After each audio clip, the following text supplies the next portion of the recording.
अस्सलाम वालेकुम। 4 बेडरूम वाला खूबसूरत तरीन घर आपका भाई आपके लिए लेके आया, जिसका एलिवेशन देख सकते हैं, इंतहाई शानदार रखा गया है।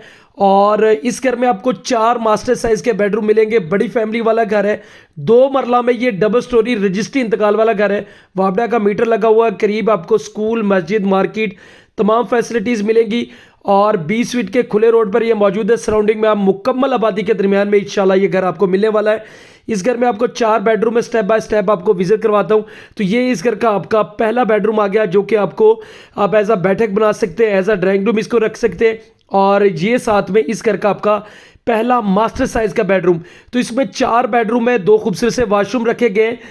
रजिस्ट्री इंतकाल वाला घर है। जहूर town housing society, गजमता आहलू road, Lahore में आता है। ये इस घर का तीसरा बेडरूम और ये साथ में इस घर का चौथा बेडरूम आ गया। इस घर की मुकम्मल वीडियो देखना चाहते हैं तो चैनल पर मौजूद है, चैनल को सब्सक्राइब करें, वीडियो जाकर देखें।